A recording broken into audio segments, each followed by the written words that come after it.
अशी असंख्य उदाहरणं आहेत की ज्यांना समजलं आपल्याला निसर्गासोबत जुळून घ्यावं लागेल. अशा अनेक महात्मे आहेत की ज्यांनी निसर्गासोबत जुळून घेतलं. मला वाटतं सर्वसामान्य माणूस म्हणून आम्हाला निसर्गासोबत जुळून घेता येईल का? आणि महाराज, माणूस एकमेव प्राणी आहे ज्याला निसर्गासोबत जुळून घ्यायचं नाहीये. त्याला निसर्गावर मात करायची, रुबाब गाजवायचा आहे निसर्गावरती, ओरबडून घ्यायचंय निसर्गाकडनं. माणूस एकमेव प्राणी आहे जो निसर्गासोबत जुळून घ्यायला तयार नाही. तुम्ही मला एक तरी कावळा असा दाखवा बरं जो ओव्हरवेट झालाय, वजन वाढलंय, उद्यापासून डाएट, 10 गिरट्या घालायच्या, भाताला शिवायचं पण नाही, 2च दहावे करायचे. माणसं दाखवू किती? एकदम टेन्शन मध्ये, वजन वाढलं तरी टेन्शन मध्ये, कमी झालं तरी टेन्शन मध्ये. केवळ आणि केवळ आम्ही निसर्गासोबत जुळून घ्यायला तयार नाही आहोत. आणि आम्ही जर निसर्गासोबत जुळून घेतलं नाही तर आपल्याकडे कोट्यावधी रुपये असतील पण येणाऱ्या काळात आपल्याकडे आरोग्य मात्र नसेल. म्हणून निसर्गाच्या विषयी कृतज्ञता व्यक्त करता येईल का? कबीरांचा एक दोहा आहे, त्या दोह्याचा अर्थ सांगतो. कबीरांनी त्या दोह्यामध्ये उल्लेख केलाय की वनवा लागला आणि तो जो पक्षी आहे तो पक्षी म्हणतो, बाकीचे पक्षी येतात आणि सांगतात चल आता निघायचंय, वनवा लागलाय, जंगल जळायला लागलंय. तो म्हणतो मी झाड सोडणार नाही. अरे या झाडावरच मी खेळलो, इथेच लहानाचा मोठा झालो, इथलीच फळं खाल्ली आणि हीच पानं मी घाण केली, आता मात्र मी हे झाड सोडू शकत नाही. अरे पक्ष्यांना सुद्धा वाटतं की आपण ज्या निसर्गाचे घटक आहोत त्या निसर्गाविषयी आपण कृतज्ञ असलं पाहिजे. पण माणूसच इतका कृतज्ञ कसा की ज्याला स्वतःच्या व्यक्तिगत फायद्याच्या समोर निसर्ग, झाडं, वेली, पानं, फळं, फुलं, पक्षी, इतर प्राणी यांचं काही घेणं देणं वाटू नये. आपण जर जगातले सगळ्यात हुशार प्राणी असू तर ती हुशारी सिद्ध करण्याची ही ती वेळ आहे. आणि ही वेळ निसर्गाच्या फायद्यासाठी नव्हे, आपल्याला येणाऱ्या पिढ्यांच्या भविष्यासाठी आपल्याला आपली हुशारी सिद्ध करावं लागेल. नाहीतर एक दिवस असा येईल, कोट्यावधी रुपये असतील पण रात्रीची झोप नसेल, अब्जावधी रुपये असतील पण आरोग्य मात्र शिल्लक नसेल. रोज सकाळी उठल्यापासून रात्री झोपेपर्यंत 50 गोळ्या खाव्या लागतील. सकाळी उठल्याबरोबर डोळे उघडावेत म्हणून 4, डोळे उघडल्यावर 2, नाश्त्याच्या आधी 2-4, दुपारी परत 10-12, संध्याकाळी 4-5 आणि रात्री उरलेल्या 2-4. आणि कोणत्या गोळ्या कधी खायच्या तुम्ही लक्षात सुद्धा ठेवायचं नाही, इतकं तंत्रज्ञान पुढे गेलेलं असेल. मार्केटमध्ये चिप येतील छोट्या छोट्या, त्या चिप मध्ये 50 गोळ्या टाकायच्या. 5वीला जशी सटवाई पुजता ना, त्या सटवाईच्या सोबत ही चिप पण पुजायची आणि ती चिप मनगटात टाकून द्यायची पोराच्या आणि तिथे एंट्री करायची, सकाळी 2 ह्या, दुपारी 2 त्या. आणि कामाला जाता जाता एंटर मारायचं. एंटर मारलं का एक एक गोळी रक्तात आपोआप सर्क्युलेट होत चालेल. इतकं तंत्रज्ञान पुढे गेलेलं असेल. बरं त्या चिप लय महाग नसतील. महिला बाल कल्याण विभागाकडनं बीपीएल कुटुंबांना मोफत, एपीएल कुटुंबांना सवलतीच्या दरात, लाडक्या बहिणींना 3 महिन्यातून एकदा हप्ता आला का नाही या महिन्यात. आणि चायना जर प्रोडक्शन करायला लागलं तर कोणत्याही पानाच्या टपरीवर 1-1 रुपयाला मिळून जाईल. आम्हाला इकडे घेऊन जायचंय का? आम्हाला जर या पद्धतीने आम्हाला आमच्या आयुष्याकडे घेऊन जायचं असेल तर मग आपल्याला हवं तसं जगा. पण आज खरं तर मी तुम्हाला एक विनंती करायला आलोय, शक्य तितका निसर्गातला हस्तक्षेप जर आपण थांबवला ना तरी सुद्धा वृक्षारोपण वगैरे प्रयत्न सुद्धा करायची गरज नाही. या पृथ्वीवरती जेवढी झाडं आहेत ना त्याच्या 0.0% मध्ये सुद्धा झाडं ही माणसानं लावलेली नाहीयेत. अहो झाडं आपोआप उगवतात. हो, आपण फार कमी झाडं लावली आहेत. आपण असलेली तोडली जरी नाही ना, नदी स्वच्छ करण्यासाठी वेगळे प्रयत्न करायची गरज नाहीये, घाण जरी करायची नाही एवढं ठरवलं ना. अहो कोविड मध्ये जेव्हा माणसं बाहेर आली कोविड नंतर आणि नद्या बिद्या बघितल्या, विश्वास बसे ना, त्याच नद्या आहेत ज्या 2 वर्षापूर्वी होत्या, ही तीच हवा आहे जी 2 वर्षापूर्वी होती, हा तोच परिसर आहे. म्हणजे आम्ही निसर्गावर उपकार करूच नका, ते करायची गरज नाहीये. फक्त निसर्गाविषयी कृतज्ञता मनात बाळगून निसर्गावरती अन्याय अत्याचार करू नका. साधू संतांना जो निसर्गाचा आवाज ऐकू आला ना, त्यांचे आक्रोश ऐकू आले ना, ते आपल्याला थोडे बहुत जरी आक्रोश ऐकू आले ना तरी सुद्धा वेगळे प्रयत्न करायची गरज भासणार नाही. निसर्गामध्ये ज्या ज्या वेळेस माणसानं हस्तक्षेप केलाय त्या वेळेस निसर्गानं माणसाला माणसाची पात्रता दाखवून दिलेली आहे. अहो इकडं हिमालयाच्या आजूबाजूला जिथे जिथं बर्फाच्छादित प्रदेश आहे तिथे तिथे नैसर्गिकरित्या उगवलेली मोठमोठी झाडं होती. माणसानं ती झाडं तोडली आणि फर्निचरसाठी लागणारी हलकी वजनाची झाडांची लागवड तिथे केली. आणि मग बर्फ घसरणं, बर्फाच्या लाटा येणं, किती किती प्रसंग. डोंगरावरची झाडं बिडं तोडून टाकली, डोंगरच्या डोंगर वाहून गेले, वस्त्याच्या वस्त्या त्याच्या खाली बुडून गेल्या. किती उदाहरणं सांगू. पोर्तुगीज जेव्हा आले, एक पठार होतं आणि त्या पठारावरती डोडो नावाचा एक पक्षी आढळायचा. या पक्ष्यांची सगळी घरटी ही खाली असायची, वरती झाडावर वगैरे नव्हती. आणि जेव्हा पोर्तुगीज आले तेव्हा तिथं ससे, कुत्री, डुकरं घेऊन आली आणि त्यांनी ती घरटी पक्षी खायला सुरुवात केली. आणि डोडो या पक्षाची प्रजात सुद्धा शिल्लक नाही. अशा कितीतरी प्रजाती आहेत, मानवी हस्तक्षेपानं त्या नाहीशा झाल्या. एका पठारावरती हरणांची संख्या होती, लांडग्यांची संख्या होती. ब्रिटिश जेव्हा इथे आले तेव्हा ब्रिटिशांना वाटलं लांडगे हरणांना खातायत काय, आपण लांडग्यांनाच मारून टाकू. ब्रिटिशांनी प्रयत्नपूर्वक लांडगे मारून टाकले. हरणं एवढी वाढली, उपासमारीनं नंतर हरणं मेली. निसर्गामध्ये मानवानं स्वतःहून काही वेगळे हस्तक्षेप करायची गरज नाही, इतकी सुसूत्रता आहे निसर्गामध्ये. अरे मधमाशीला सांगावं लागतं का, या फुलावरून त्या फुलावर जा, त्या फुलावरून त्या फुलावर जा. परागकणांचं ट्रान्सफर या फुलावरून त्या फुलावरती. निसर्गामध्ये मानवानं काही हस्तक्षेप केले नाही तरी सुद्धा सगळं सुरळीत चालेल. हा, वेगवेगळे ज्या रोगराई येतील, वेगवेगळी जी संकट येतील, त्यातून निखारून निघावं, त्यातून संरक्षण मिळावं, याच्यासाठी माणसानं जरूर कंबर कसावी, याच्यासाठी प्रयत्नांची पराकाष्ठा करावी. माणसाचं जगणं सोपं होईल, सुलभ होईल, याच्यासाठी स्वतःला झोकून द्यावं. पण निसर्गाला ओरबडून आपल्याला सुखी होता येणार नाही, हे मात्र आपण माणूस म्हणून लक्षात घेतलं पाहिजे. मी किती उदाहरणं सांगू की ज्या ठिकाणी माणसानं वेगळे प्रयत्न केले आणि निसर्गानं माणसाला माणसाची जागा दाखवून दिली. नेपोलियन 3 लाख सैन्य घेऊन युरोपवरती चालून गेला होता. सगळा युरोप जिंकला.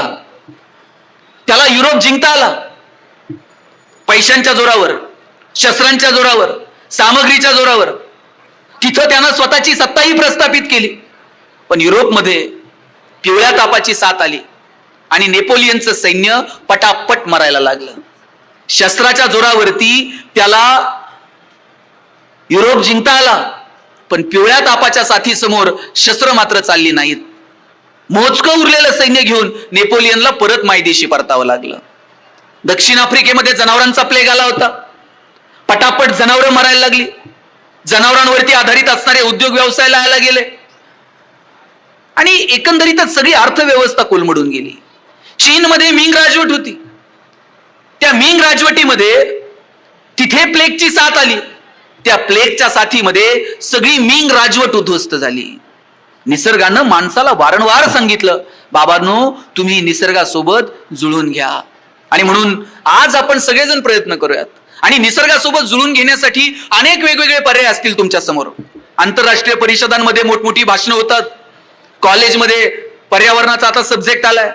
एन्व्हायरमेंटचे प्रोजेक्ट पोरं सादर करतात आणि दुर्दैवानं एन्व्हायरमेंटचा प्रोजेक्ट सादर करताना सुद्धा बहुतांशी पोरांच्या फाईल प्लॅस्टिकच्या असतात.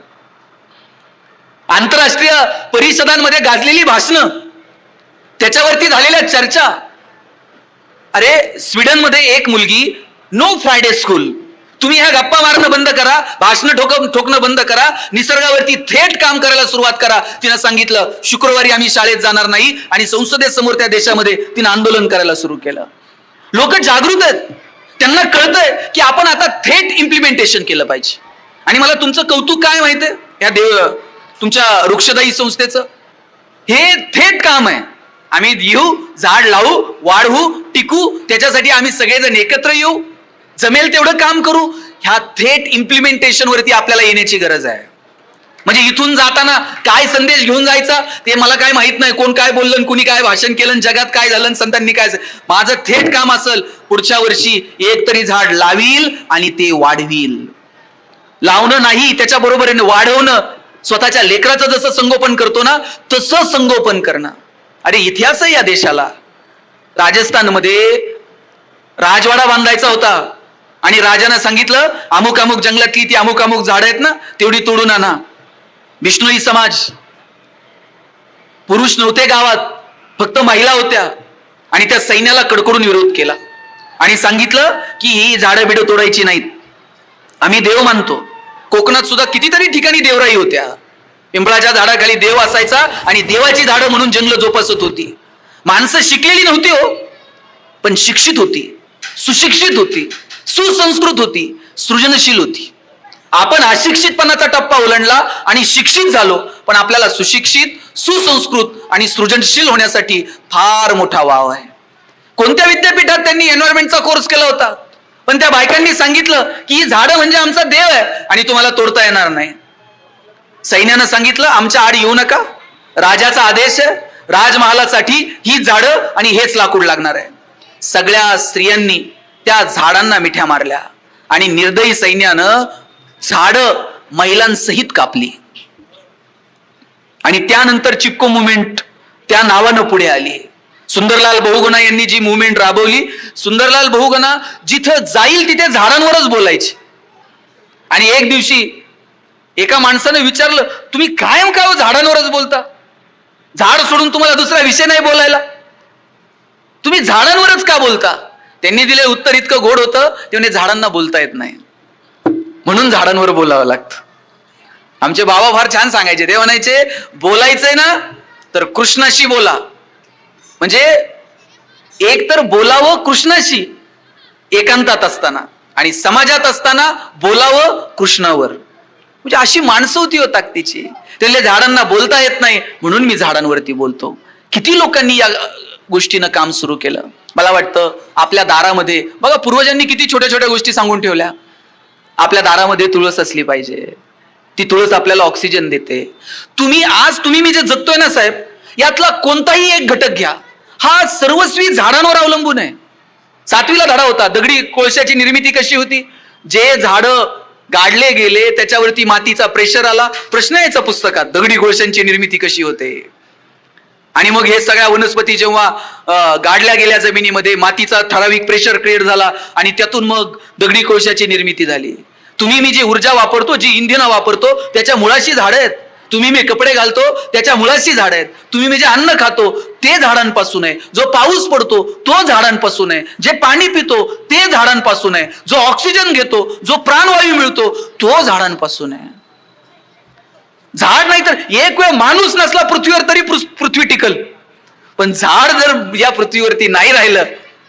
मधमाशांवरती काम करणारे आमचे डॉक्टर आहेत, ते नेहमी सांगतात, ज्या दिवशी मधमाशी संपली त्या दिवशी माणूस पृथ्वीवरतून संपला. कारण मधमाशीचं काम जर काय आहे तर हे परागकण ट्रान्सफर करणं, झाडांची निर्मिती करणं, पाना फुलांची निर्मिती करणं. साधू संतांनी सुद्धा तेच सांगितलं. मी म्हणेल एक वेळ दगडातला देव आहे ना, त्याचं एक दिवस तुम्ही दर्शन देणं बंद करा, पण माझ्या दारातल्या झाडाला पाणी घालतो का, त्याची निगा राखतो का, याच्यावरती मात्र लक्ष दिलं पाहिजे. सावता महाराज आरणला हो, आणि तिथं शेतात जर बारं मोडलं ना, त्या पाण्याला म्हणायचे असाच वाहत वाहत जा आणि माझ्या पांडुरंगाला जाऊन भेट. आता आरणला मोडलेलं बारं महाराज पाणी काय पंढरपुरात जात होतं का? पण त्या पाना फुलात वेलीत त्यातच माझा भगवंत आहे याची जाणीव मात्र सावतोबांना होती. आणि सावतोबा महाराज सांगायचे आपल्या लेकीला, या शेताचा मालक आहे ना पंढरपुरात राहतो ताई, हे आपलं मालकीचं नाही, आणि या मालकाला आपण यातलं काहीतरी दिलं पाहिजे. आणि मग जेव्हा दिंडी निघाली पंढरपूरला, तेव्हा सावतोबांची मुलगी पुढे आली आणि तिनं सांगितलंय, हे शेतातली फळं फुलं एवढी जरा आमच्या इठ्ठलाला घेऊन जाल, आमच्या शेताचा मालक आहे तो. ते लोक म्हणले, तुमच्या शेताचा मालक आणि तू कुठं असतोय? आमचे बाबा म्हणतात, शेताचा मालक पंढरपुरात राहतो. आणि तो कोण? विठ्ठल, पांडुरंग. सगळे हसायला लागले आणि म्हणले, तुझ्या इठ्ठलाला ही सडलेली फुटलेली फळं चालतात का? आणि ती फळं फुलं अशी फेकून दिली रस्त्यावरती, आणि त्याच्यावरती चालत चालत ही सगळी मंडळी पंढरपूरला निघून गेली. रडणाऱ्या पोरीला सावतोबांनी जवळ घेतलं आणि विचारलं, बाई का रडते? तुम्ही म्हणता ना आपल्या शेताचा मालक पंढरपुरात असतो, या शेतात पिकलेली फळं फुलं त्याच्यासाठी द्या म्हणून यांच्याकडे गेले. त्यांनी फळं फुलं नेली तर नाहीच, पण रस्त्यावर फेकून दिली हो. तेव्हा सावतोबा म्हणले, ज्यांना या पाना फुलात भगवंत दिसला नाही त्यांना पंढरपुरात पण दिसणार नाही. सगळेजण पंढरपुरात गेले आणि ही सगळी स्वतःला प्रतिष्ठित समजणारी मंडळी पंढरपुरातल्या पांडुरंगाच्या पायावर जेव्हा त्यांनी डोकं ठेवलं आणि वर बघितलं, वर देव काय कोणाला दिसला नाही. कुजबूज सुरू झाली, देव कुठे गेला, देव कुठे गेला. आजूबाजूला सर्वसामान्य माणसांच्या रांगा लागलेल्या, सगळेजण देवाकडे बघतात, पाया पडतात, आनंदून बाहेर पडतात. आणि ही मंडळी जेव्हा कुजबूज करायला लागली आणि विचारलं, का हो देव तुम्हाला दिसला का? म्हणले, अहो कशाचं काय, देव कुठं दिसला नाही. सावतोबा म्हटले, ज्याला पाना फुलात देव दिसला नाही त्यांना दगडात सुद्धा, तिथे पंढरपुरात सुद्धा देव दिसणार नाही. संतांनी सांगितलं, या निसर्गात परमेश्वर आहे, हा निसर्गच परमेश्वर आहे आणि त्याला जपता येईल का? अहो किती झाडांचे. मी तर म्हणतो, देवानं जर कृतज्ञतेची यादी करायची ठरवली, परोपकार करणाऱ्या गोष्टींची यादी जर करायची ठरवली ना साहेब, त्यात पहिला नंबर झाडांचा लागेल. परोपकारी लोकांची जर यादी करायची ठरवली, परोपकारी निसर्गातल्या घटकांची यादी करायची ठरवली, तर त्यात पहिला नंबर झाडांचा लागेल.